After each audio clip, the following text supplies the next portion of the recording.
Hello everybody. So for your board exam, less than 60 days is remaining. So அதுக்காக we have started the 60-day countdown series. So அதில் இன்னைக்கு day 47. So இன்னைக்கு biology இருக்கக்கூடிய our environment chapter நம்ம discuss பண்ண போறோம். So I am going to give you 5 most important high weightage topics. அதை நான் A to Z crystal clear-ஆ explain பண்ண போறேன். So இதை பார்த்த பிறகு இந்த chapterல உங்களால maximum mark score பண்ண முடியும். சரியா?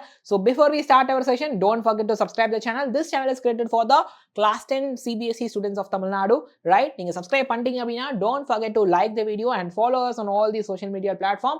அப்போ வாட்ஸ்அப் குரூப்போட லிங்க் டிஸ்கிரிப்ஷன்ல இருக்குது. You can join in our WhatsApp group to get the sessions உடைய notes PDF and further sessions உடைய updates, right? So முக்கியமான விஷயம் ஒரு கூகுள் ஃபார்மோட லிங்க் டிஸ்கிரிப்ஷன்ல இருக்கும். அது எதுக்குன்னா இந்த அவர் என்விரான்மெண்ட் சாப்டரை நம்ம இப்போ படித்த பிறகு அந்த மொத்த சாப்டரில் இருக்கக்கூடிய ஒரு எல்லா கான்செப்ட்ஸையும் சமரைஸ் பண்ணி ஒரு 15 கொஸ்டின்ஸ் அதில் இருக்கும். அது ஒரு டெஸ்ட் மாதிரி. ஸோ இந்த வீடியோ பார்த்து நீங்கள் ரிவைஸ் பண்ணிவிட்டு அந்த டெஸ்ட் அட்டென்ட் பண்ணலாம். சரியா? we have small quick announcement before we go to the session. என்ன அப்படின்னா this one you scan and join our WhatsApp group. First announcement, NEET fast track batch. So NEET ஸ்க்ராட்ச்லேருந்து உங்கள் அண்ணாக்கா யாரும் படிக்கணும் அப்படின்னா recommend this course for them. So 15% offer is going. This is the price. அப்போ plus 2 படிக்கிற உங்க அண்ணாக்கா யாரும் இருக்காங்க, they want to prepare for NEET, they want to crack the upcoming NEET exam அப்படின்னா recommend them Thalapathy batch. So this is a NEET online course for +2 students. If any of your Annaka is currently repeater, recommend them Vetri batch. This is for repeaters who are preparing for NEET examination. So, appo Talabadi batch has 30% offer. This is the price of the course.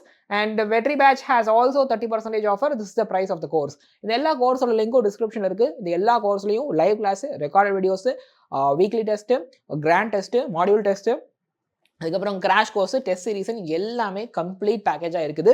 So use this opportunity உங்கள் அண்ணாக்காக நீங்கள் recommend பண்ணுங்க. சரியா? So let us start the session. இன்னைக்கு நம்ம discuss பண்ண போகிற அந்த 5 high weightage topics என்னன்னா அப்படின்னா, first topic food chain and food web, right? Second is the 10% energy flow law.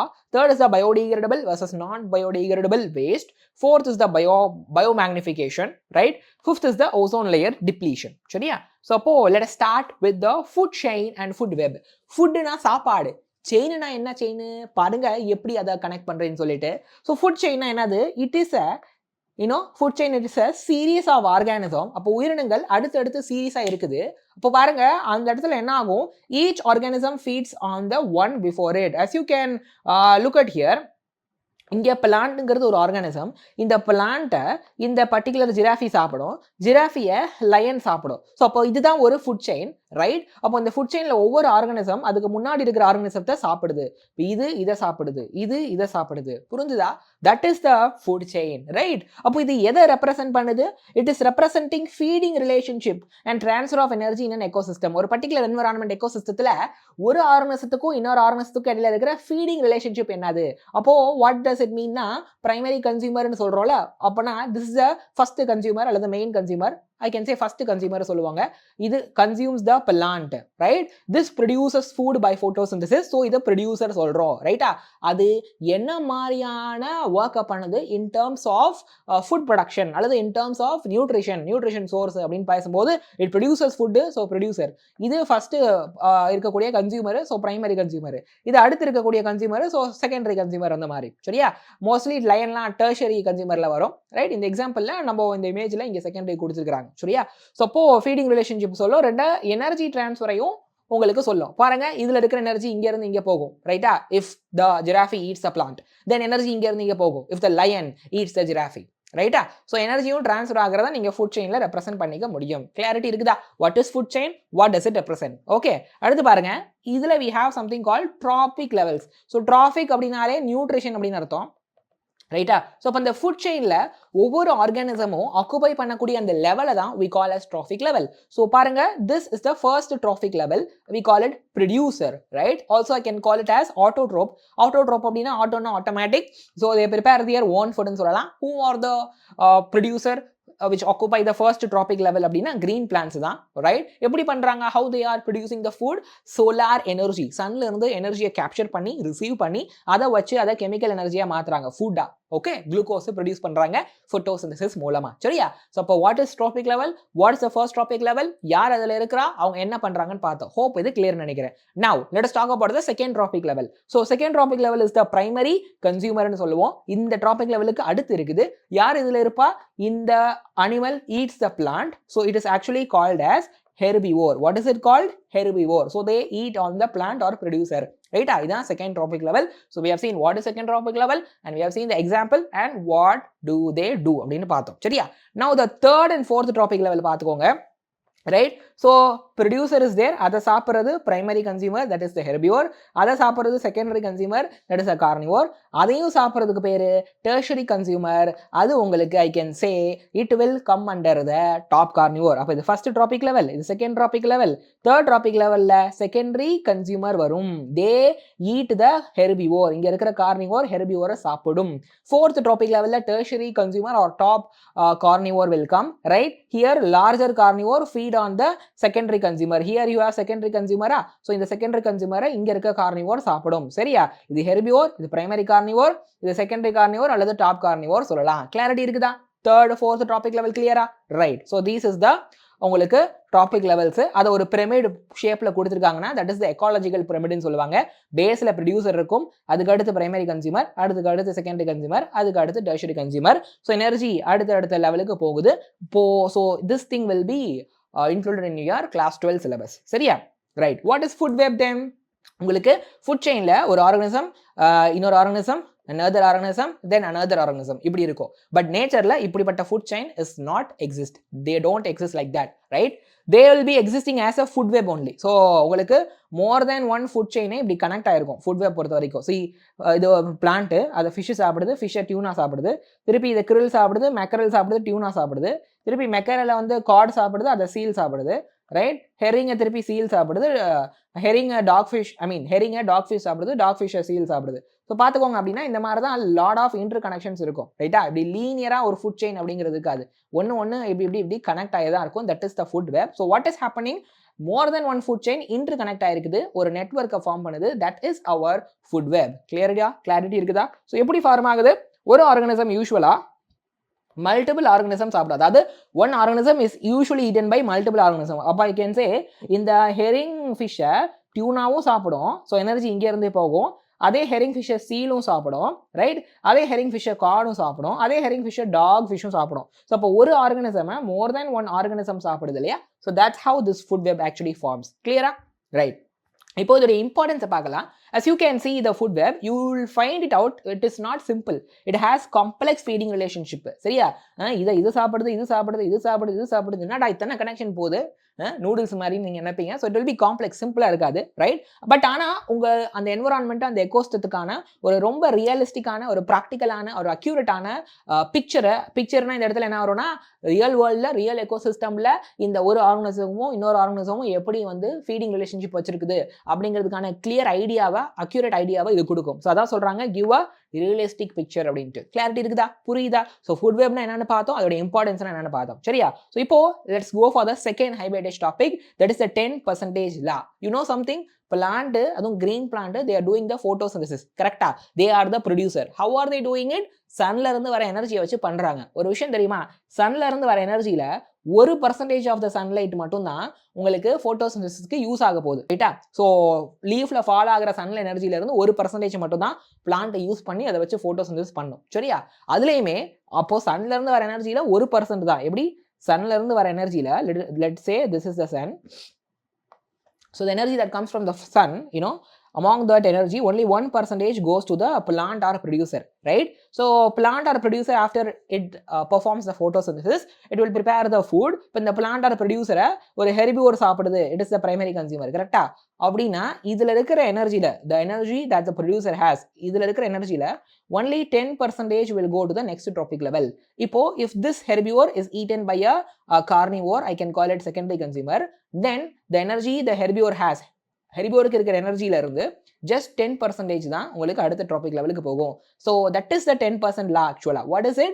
Only 10% of the energy at one trophic level is available to the next day. ஒரு traffic லெவல்ல இருக்கிற எனர்ஜில இருந்து 10% தான் அடுத்து போகும், right? இப்போ ப்ரொடியூசர் லெவலில் 1000 joule இருந்தாலும் வெறும் 100 ஜூல் தான் அடுத்த லெவலுக்கு போகும். கிளாரிட்டி இருக்குதா? ஸோ கிரீன் பிளான்ஸ் எவ்வளோ அமௌண்ட் ஆஃப் சன்லைட் அப்சர்வ் பண்ணுறாங்க, வாட் இஸ் 10% லான்னு பார்த்தோம். சரியா? ரைட். இப்போ this is the image light energy. Okay, உங்களுக்கு 2 லட்சம், யா 2 லட்சத்தை 10% அப்படின்னா இது என்ன, ஐ கேன் சே 20,000. அப்போது 20,000 வந்துட்டு உங்களுக்கு பிளான்ட் லெவலில் இருக்குது. அப்போ ஐ கேன் சே சன்னில் எவ்வளோ இருக்கும் அப்படின்னா, கரெக்டு தான், 2 லட்சம் தான். ஸோ சன்னில் இருந்து உங்களுக்கு இல்லை அப்போது என்ன வரணும்னா, சன்னில் இருந்து வர எனர்ஜியில் 1% தான் பிளான்ட்டுக்கு போகும். கரெக்டாக? அப்போ லெட் அஸ் சே சன்னில் இருந்து, ஓகே, உங்களுக்கு சன்னில் இருந்து I can say 20 lakh joule of energy அல்லது கிலோ கேலரி ஆஃப் எனர்ஜி வருதுன்னு வச்சுக்கோங்க. அப்போ அதிலிருந்து 1% தான் உங்களுக்கு பிளான்ட்டுக்கு போகும். சரியா? ஸோ அப்போ 20,000 பிளான்ட்டுக்கு போகும். இதிலிருந்து 10% தான் அடுத்த ட்ராபிக் லெவல் போகும். So 10% of 20,000 is 2,000, 10% of 2,000 is 200, 10% of 200 is I can say 20 kilo calories. Okay, அதுக்கப்புறம் ஐ கேன் சே அதுலேருந்து 10%. கரெக்டா? am I right? 10%, 10% of 20 is 2, right? So this is how it works. This is the 10% law. அப்போ as you can observe here, ஒரு trophic லெவலில் இருக்கிற 10% of energy தான் next trophic லெவலுக்கு போகும், right? What is the reason? என்ன காரணம் அப்படின்னா, மச் எனர்ஜி ஹீட்டாக லாஸ் ஆகும். ஸோ பாருங்க, ப்ரொடியூசர்லேருந்து அடுத்த ட்ராபிக் லெவலுக்கு போகும்போது கொஞ்சம் அமௌண்ட் ஆஃப் எனர்ஜி ஹீட்டாக லாஸ் ஆகும். இது ரெஸ்பிரேஷன், செல்லாக ரெஸ்பிரேஷன் பண்ணும்போது அது will do the oxidation of the respiratory substrate, glucose மாதிரியான சப்ஸ்ட்ரேட்டை ஆக்சிடேஷன் பண்ணி குறைக்கும். ஸோ அப்போ உங்களுக்கு ஹீட் ப்ரொடியூஸ் ஆகும், அது ஹீட்டாக லாஸ் ஆகும்.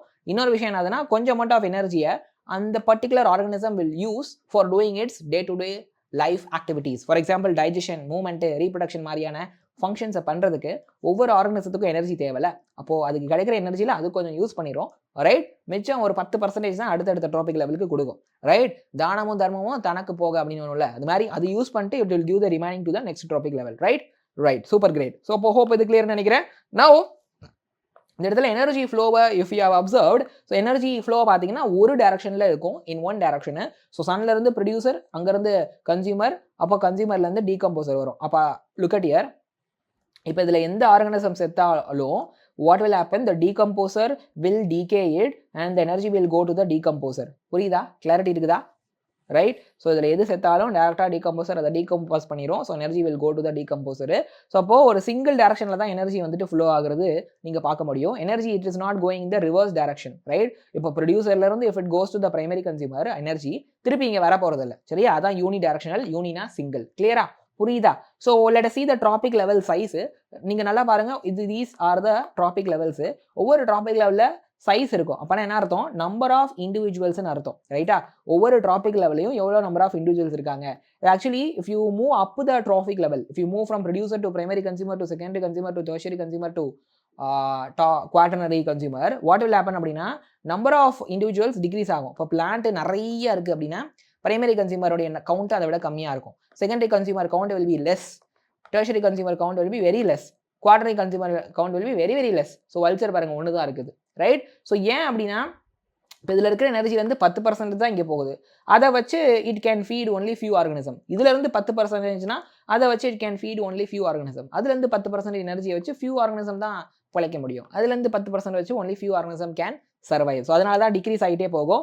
அதில் ஹையஸ்ட் நம்பர் ஆஃப் ஆர்கனிசம் எதில் இருக்கும்? இதில் கிடையாது, இதில் தான். Producer will have the highest number of organism, இதில் தான் ஜாஸ்தி இருக்கும், ரைட்? ஸோ இதில் டாப் மோஸ்ட் லெவலில் பார்த்தீங்கன்னா lowest number of organism will be there. ஏன்னா போக போக போக டிக்ரீஸ் ஆகுது. கிளியரா? ஸோ ட்ராபிக் லெவல் சைஸ்னா என்னென்னு பார்த்தோம், அது எப்படி இன்க்ரீஸா இல்லை டிக்ரீஸ் ஆகுதான்னு பார்த்தோம். கிளியர்னு நினைக்கிறேன். இப்போ ஃபுட் செயினுடைய லென்த் பார்த்தீங்கன்னா usually 3 or 4 steps. So 1, 2, 3, okay, usually 3 அல்லது சம்டைம்ஸ் 4, இது இப்படி தான் இருக்கும், ரைட்? பிகாஸ் வெரி லிட்டில் எனர்ஜி தான் இருக்கும் எப்போ 4th லெவலுக்கு அப்புறம். ஸோ 1னா look at here, first trophic level, second, third and fourth.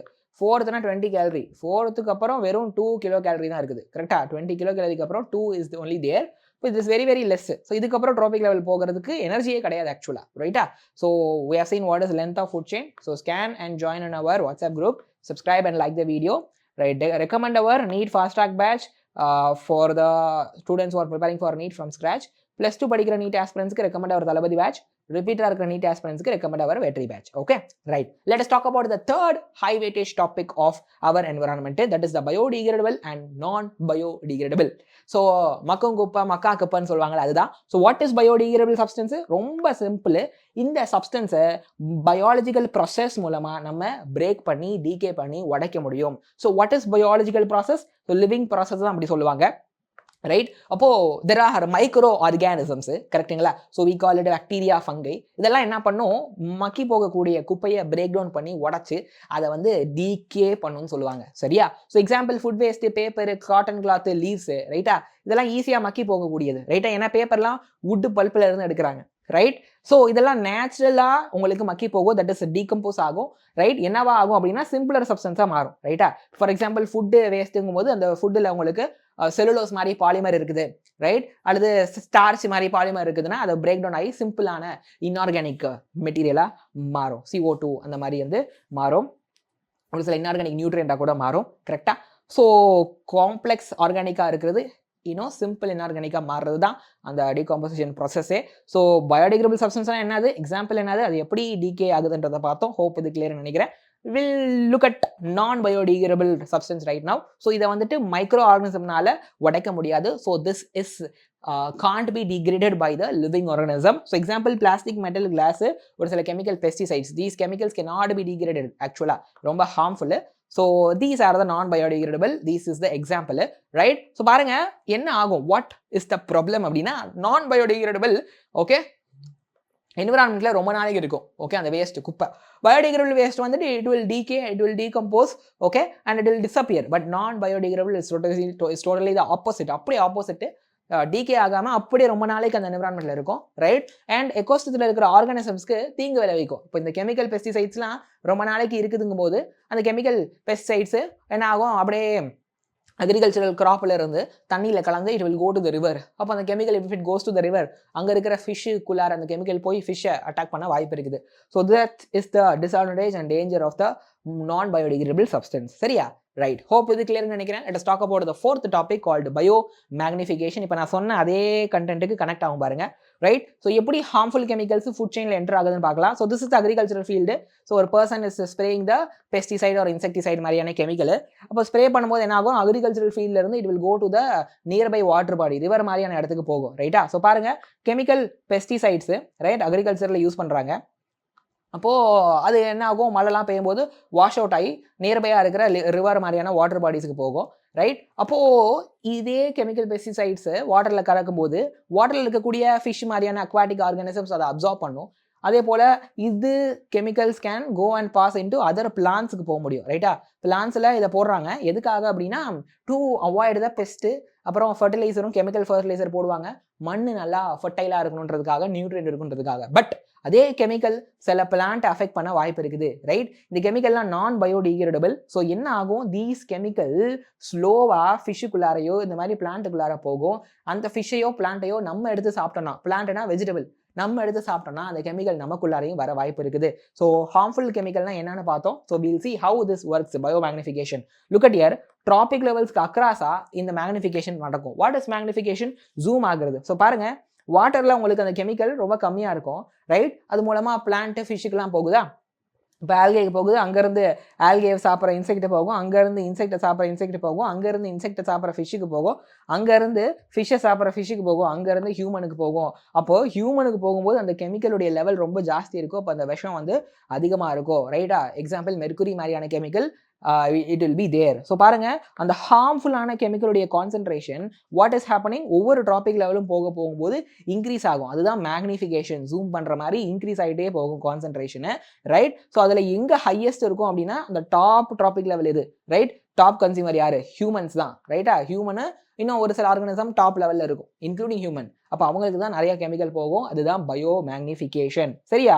So இதனால நிறைய பிரச்சனை வருது. என்ன எஃபெக்ட் ஆகும் அப்படிங்கிறத பார்க்க போகிறோம். நம்ம சாப்பிட்ற ஃபுட் இருக்குல்ல, கிரெயின்ஸ், வெஜிடபிள், ஃப்ரூட்ஸ், மீட்டு, அதிலலாம் இந்த பெஸ்டிசைடுடைய அந்த மிச்சம் ரெசிடியூ இருக்க வாய்ப்பு இருக்குது. பிகாஸ் அந்த வாட்டரில் இருக்கிற ஃபிஷ் சாப்பிடுது, ஃபிஷ் இன்னொரு ஆர்கனிசம் சாப்பிடுது, அது இன்னொன்று சாப்பிடுது, ஃபைனலாக நம்ம சாப்பிட்ற மட்டனில் அது வரதுக்கு வாய்ப்பு இருக்குது, ரைட்டா? ரைட்? ஸோ எப்பயுமே நீங்கள் கடையில் வாங்கக்கூடிய இந்த மீட்டில், வெஜிடபிள்ஸ்லாம் நீங்கள் ஜஸ்ட் வாஷ் பண்ணால் மட்டும் இந்த கெமிக்கல்ஸ்லாம் போகாது, அது உள்ளார போய் ஊடுருவி கிடக்கும். ஸோ அதனால் ரொம்ப கேர்ஃபுல்லாக இருக்கணும். These are the effects of the bio magnification. Hope it is கிளியர்னு நினைக்கிறேன். Right, let us talk about the final concept of our environment. அல்லது fifth high weightage most important topic is the ozone layer depletion. Ozone அப்படின்னா என்னது? Ozone அப்படின்னா O3ன்னு சொல்லலாம். அது it is a molecule made of 3 oxygen atoms. O3. அப்போ 3 oxygen atoms. So what is the difference between O2 and O3? ஆக்சுவலாக O2 is oxygen case.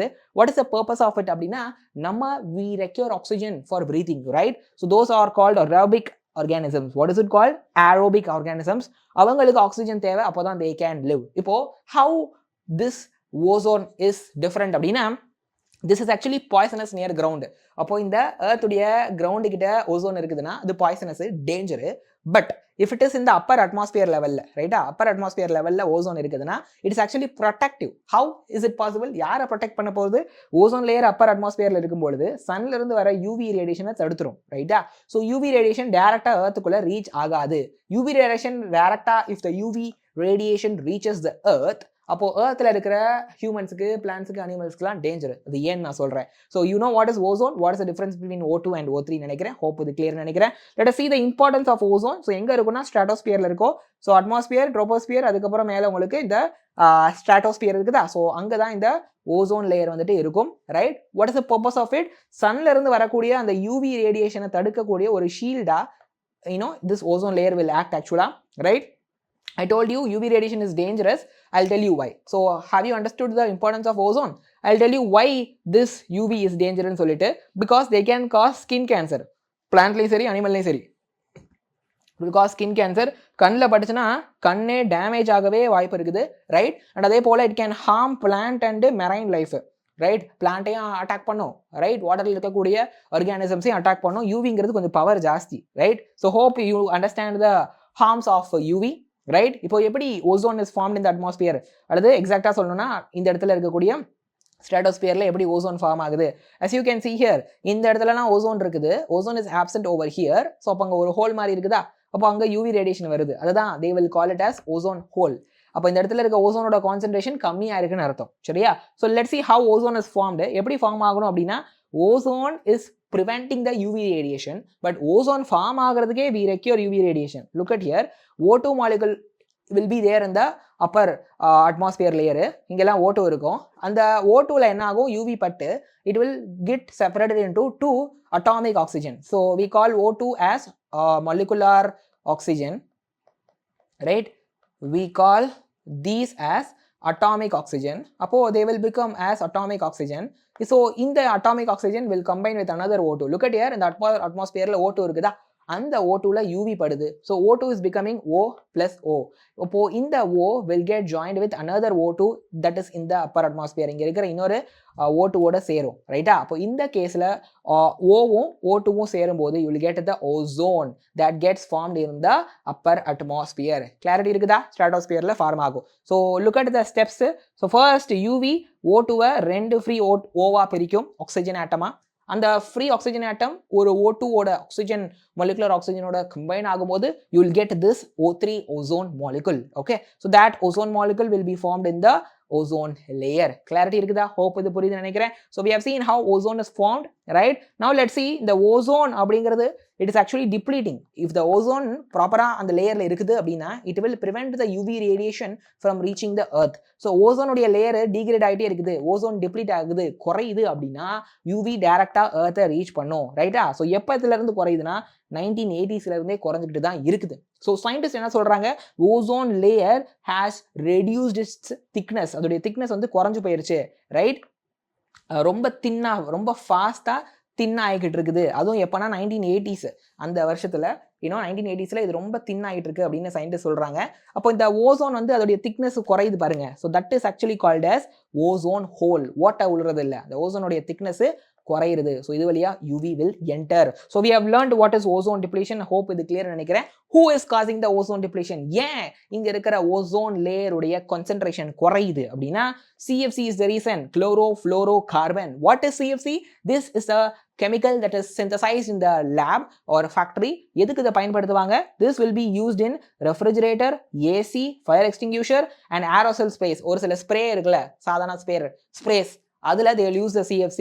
So எதுக்கு இங்கெல்லாம் யூஸ் பண்ணுறாங்கன்னா, இப்போ ஃபார் எக்ஸாம்பிள் ரெஃப்ரிஜிரேட்டர் ஏசிலலாம் இது என்ன பண்ணும், திஸ் சிஎஃப்சி லிக்விட் ஃபார்மேட்டில் அல்லது கம்ப்ரஸ் பண்ணி வச்சிருப்பாங்க, கேஸ் ஃபார்மேட்டில் லிக்விட் ஃபார்மேட்டில் கம்ப்ரஸ் பண்ணி வச்சிருப்பாங்க. அப்போ this will absorb the heat and it will release the heat out side. So AC எப்படி ஒர்க் ஆகுதுன்னா, ரூம்குள்ளே இருக்கிற ஹீட் அப்சார்ப் பண்ணி வெளியே விட்டுரும். அதுக்கு அந்த ஏசியில் இருக்கிற சிஎஃப்சி நமக்கு ஹெல்ப் பண்ணும். அதே போல் ஃப்ரிட்ஜுக்குள்ளே இருக்கிற ஹீட் அப்சார்ப் பண்ணி வெளியே விட்டுரும். அதனால தான் ஃப்ரிட்ஜ் கோல்டாக இருக்குது. அந்த ஹீட் அப்சார்ப் பண்ணி வெளியே விடுறதே இந்த சிஎஃப்சி அப்படிங்கிற கெமிக்கல் தான், குளோரோஃப்ளோரோ கார்பன். பட் இதில் பிரச்சனை இருக்குது. இப்போது இது சிஎஃப்சி சில நேரம் ஏசிலேருந்து ஃப்ரிட்ஜிலேருந்து மைல்டாக லீக் ஆகும். அப்படி லீக் ஆகிற அந்த CFC it will go to the upper atmosphere, okay, ஸ்ட்ராட்டோஸ்பியர்லாம் அங்கே போயிட்டு அங்கே இருக்கிற ஓசோன் மாலிகுலோட இந்த சிஎஃப்சி ரியாக்ட் ஆகும். Look at here, chlorofluorocarbon, ரைட்டா? அப்போது இந்த சிஎஃப்சி என்ன ஆகும், லைட் படுறதுனால குளோரினா மாறிடும். அப்போது that chlorine will damage the ozone. எப்படி சிஎஃப்சி இருக்குதா, இது ஃப்ரிட்ஜில் இருந்தும் ஏசில இருந்தும் இட் இஸ் கெட்டிங் லீக்டு, அப்படியே பறந்து அப்பர் அட்மாஸ்பியர் ஸ்ட்ராட்டோஸ்பியர் போகுது. அங்கே போனோடனே அங்கே சன்லைட் படும்போது சிஎஃப்சிலேருந்து குளோரின் மட்டும் தனியாக வந்துடும், குளோரோஃப்ளோரோ கார்பனா, ரைட்? ஸோ அதுலேருந்து குளோரின் ஃபார்மேஷன் ஆகும். ஆக்சுவலி இதில் ஃப்ளூரின் இருக்குது, பட் உங்களுக்கு குளோரின் இதுலேருந்து ஃபார்ம் ஆகும். நீங்கள் அந்த ரியாக்ஷனை நீங்கள் ஹையர் கிளாஸில் படிப்பீங்க. குளோரோஃப்ளோரோ கார்பனில் அந்த லைட்டு பட்டுச்சு அப்படின்னா உங்களுக்கு குளோரின் வந்து தனியாக ஃபார்ம் ஆயிரும். இந்த குளோரின் போய் ஓசோனோட சேர்ந்துச்சுன்னா, O3 ஓசோனோட சேர்ந்துச்சுன்னா இட் வில் டேமேஜ் இட்டு. ஸோ ஹோப்பு சிஎஃப்சி எங்கெல்லாம் வருதுன்னு உங்களுக்கு புரியுதுன்னு நம்புறேன். ஸோ எப்படி டேமேஜ் பண்ணுதுன்னு பாருங்க. சிஎஃப்சி ஸ்ட்ராட்டோஸ்பியர் ரீச் ஆயிரும். ஸோ யூவி இந்த சிஎஃப்சியை பிரேக் பண்ணி குளோரைன் ஆட்டமை ரிலீஸ் பண்ணும். குளோரைன் ஓசோனோட சேர்த்துச்சுன்னா ஓசோனை டிஸ்ட்ராய் பண்ணிடும். தெரியுதா? இந்த ஓசோனில் சிஎஃப்சி வந்துச்சுன்னா இங்கே யூவி பட்டு சிஎஃப்சி வில் கிவ் குளோரின். அந்த குளோரின் ஓசோனில் இருக்கிற O3யோட சேர்ந்து ஓசோனை டேமேஜ் பண்ணிடும். This is how ozone is depleting, ரைட்டா? ஸோ ஹோப் எப்படி CFC is decreasing the ozone அப்படிங்கிறது கிளியர்னு நினைக்கிறேன். Let us see the government, or I should say few steps are taken to prevent the ozone depletion. ஓசோனை தடுக்கிறதுக்கு நிறைய step எடுத்துக்கிறாங்க. So அதுதான் UNEP agreement 1987ல். So UNEPனா யுனைடெட் நேஷன் என்விரான்மெண்ட் ப்ரோக்ராம் என்ன பண்ணிட்டாங்க, மான்ட்ரியல் கனடாவில் 1987ல் கூடி ஒரு அக்ரிமெண்ட் போடுறாங்க. So that is the Montreal protocol அப்படின்னு சொல்லிட்டு. என்ன agreement, what is the purpose அப்படின்னா, இந்த சிஎஃப்சி ப்ரொடக்ஷன் அப்படிங்கிறது, அதாவது சிஎஃப்சியில் I can say chlorofluorocarbon is produced in the lab or factory for using it in the AC and fridge etcetera. அப்போ அதோடைய ப்ரொடக்ஷனை 1986 லெவல்ஸில் ஃப்ரீஸ் பண்ணணும். அப்படின்னா என்ன அர்த்தம், ஃபார் எக்ஸாம்பிள் அந்த 1986ல் ஃபார் எக்ஸாம்பிள் ஒரு 5 டன் அளவுக்கு சிஎஃப்சி வந்துட்டு தயாரிக்கிறாங்க. அதுக்குன்னு ஒரு யூனிட் இருக்குது, 5 டன் மாதிரி வச்சுக்கோங்களேன். 5 டன் தயாரிக்கிறாங்க அப்படின்னா அதோட நிறுத்திக்கோங்க. இதுக்கப்புறம் வருஷம் ஏற்றக்கூடாது, அதோட நிறுத்திக்கோங்க. நிறுத்துறது மட்டும் இல்லாமல் கொஞ்சம் கொஞ்சமாக வருஷம் இந்த சிஎஃப்சி ப்ரொடக்ஷனை கிராஜுவலாக குறைக்கணும் அப்படின்னு அக்ரிமெண்ட் போட்டிருக்காங்க. அப்போ தான் ஓசோன் டிப்ளீஷன் வந்து காப்பாற்ற முடியும்னு சொல்லிட்டு. புரியுதா? சிஎஃப்சி ப்ரொடக்ஷன் 1986ல் என்ன லெவலில் இருந்துச்சோ அதான் 1986 லெவல்னு இருக்கும், ரைட்டா? ஃபார் எக்ஸாம்பிள் 1986ல் 5 டன் இருக்குது சிஎஃப்சி ப்ரொடக்ஷன் வேர்ல்டு வைடா அப்படின்னா அதோட நிறுத்திக்கணும். இதுக்கு மேலே ப்ரொடக்ஷனை ஏற்றக்கூடாது, வருஷம் குறைக்கணும் அப்படின்ட்டு they have made an agreement. Okay, so hope the steps that is taken to control ozone depletion is clear for you, right? Innamo they have taken other steps, another I can say what to say strategies or methodologies to prevent ozone depletion. என்னது அப்படின்னா, manufacturing companies இருக்காங்கல்ல, AC தயாரிக்கிற company, fridge தயாரிக்கிற company world வைடாக இருக்கிறாங்க. So என்ன சொல்லிட்டாங்க, நீங்கள் எல்லாரும் சிஎஃப்சி இல்லாத ஃப்ரிட்ஜ் ஏசி தயாரிக்கணும் அப்படின்னு சொல்லிட்டாங்க. இது ஃபர்ஸ்ட் விஷயம். இப்போ சிஎஃப்சி இல்லாமல் வேறு ஏதாவது ஒரு ஆல்டர்னேட்டிவை யூஸ் பண்ணிக்கலாம், ரைட்? ஸோ அதான் சொல்கிறாங்க, ஒரு எக்கோ ஃப்ரெண்ட்லியான ஆல்டர்னேட்டிவை நீங்கள் யூஸ் பண்ணி ஃப்ரிட்ஜ் தயாரிச்சுக்கோங்க. அதை நீங்கள் ரெஃப்ரிஜரன்ஸாக யூஸ் பண்ணிக்கோங்க. இப்போ ஃபார் எக்ஸாம்பிள் சிஎஃப்சி தான் ரெஃப்ரிஜரன்ஸாக இருந்துருக்குது. இப்போ நீங்கள் எக்கோ ஃப்ரெண்ட்லியாக என்விரான்மெண்ட்டுக்கு பொல்யூஷன் காஸ் பண்ணாத மாதிரி, இந்த மாதிரி ஓசோன் டிப்ளீஷன்லாம் காஸ் பண்ணாத மாதிரி ஒரு ரெஃப்ரிஜரண்ட்டை நீங்கள் கிரியேட் பண்ணி அதை யூஸ் பண்ணிக்கோங்கன்னு ஸ்ட்ரிக்டாக சொல்லிட்டாங்க. சரியா? அப்படி நிறையா கிரியேட் பண்ணிட்டாங்க, ரைட்? ஸோ ரெஃப்ரிஜரண்ட்னா என்னது, அந்த ஃப்ரிட்ஜில் இருக்கும்பொழுது உள்ளார இருக்கிற ஹீட் அப்சார்ப் பண்ணி வெளியே விடுறது தான் ரெஃப்ரிஜரண்ட். கிளியரா? ஸோ அப்போது இதோட நமக்கு ஓசோன் லேயர் டிப்ளீஷன் டாப்பிக்கும் கிளியரு. உங்களுக்கு கிளியராக புரிஞ்சிருக்கும் நம்புறேன். So scan the QR code and join our WhatsApp group, subscribe the channel. So கமெண்ட்டில் இந்த வீடியோ எப்படி இருந்துச்சுன்ற ஃபீட்பேக்கு போடுங்க. அடுத்து எந்த சாப்டரை நம்ம இந்த கவுண்டவுன் சீரீஸில் கொண்டு வரணும் அப்படிங்கிறதையும் கமெண்ட்டில் போடுங்க. So I will read your comments, right? And என்ன மாதிரியான கொஷின்ஸ் உங்களுக்கு வேணும் அப்படிங்கிறத சொல்லுங்கள். காம்படென்சி பேஸ்டு கொஷினா இல்லை நார்மல் சிபிஎஸ்சி பேஸ்ட் கொஷினா அப்படிங்கிறதையும் கமெண்ட்டில் சொல்லுங்கள். I will bring it for you, ரைட்டா? So join in our WhatsApp group and follows on all the social media platform. right? So appo if your Anna Akka is currently preparing for NEET from scratch, recommend them fast track batch. For Anna Akka is currently in +2, if they are preparing for NEET, recommend them Talabadi batch. If your Anna or Akka is a NEET repeater, recommend them Vetri batch. Okay, so the link of the course is available in the description. Click the link and join in our course. I'll see you in the next video. And முக்கியமா டிஸ்கிரிப்ஷன்ல Google ஃபார்மோட link இருக்கு. Click பண்ணி ஒரு வாட்டி நீங்க இந்த video பார்த்துட்டீங்க, revise ஆயிருக்கும். புக் ஒரு வாட்டி ஃபுல்லா ரிவைஸ் பண்ணிட்டு வாட் யூ டூ, டிஸ்கிரிப்ஷனில் இருக்கிற அந்த கூகுள் ஃபார்ம் லிங்கை கிளிக் பண்ணி அவர் என்வரான்மெண்ட் சாப்டர்ல இருந்து இருக்கக்கூடிய ஒரு 10 to 15 கொஷின்ஸ் இருக்கும். கொஷினை வந்துட்டு அட்டன் பண்ணுங்க, ரைட்? டெஸ்ட்டை வந்து அட்டன் பண்ணுங்க. ஸோ அடுத்து இன்னைக்கு 47 உங்களுக்கு வந்து அந்த 47 டே, ரைட்டா? உங்களுக்கு 41 முடிஞ்சு இந்த 40th டே அன்னைக்கு ஒரு லைவ் ஸ்ட்ராட்டஜி செஷன் வரும். அன்னைக்கு இந்த டாப் 10 டேஸில் இந்த 10 டேஸில் நல்லா பர்ஃபார்ம் பண்ண ஸ்டூடெண்ட்ஸோட பேரை கொண்டு வருவோம், ரைட்டா? இப்போ டே 60 இருந்து டே 15 வரைக்கும் பர்ஃபார்ம் பண்ண நல்ல டாப் ஸ்டூடெண்ட்ஸோடைய நேம்ஸை we have brought in the 50th day அன்னைக்கு லைவ்ல கொண்டு வந்தோம். இப்போ அதே போல் திருப்பியும் இங்கே டே 50 இருந்து டே 41, டே 41 இந்த 10 டேஸ் நல்லா பெர்ஃபார்ம் பண்ணக்கூடிய ஸ்டூடெண்ட்ஸோடைய பேரை நம்ம அடுத்த அந்த என்னைக்குன்னா 40th டே அன்னைக்கு we'll bring a live and we will announce your names. சரியா? அதுக்கு ரெடியா இருங்க. I'll see you in the next video. Until then, keep learning, keep growing. See you.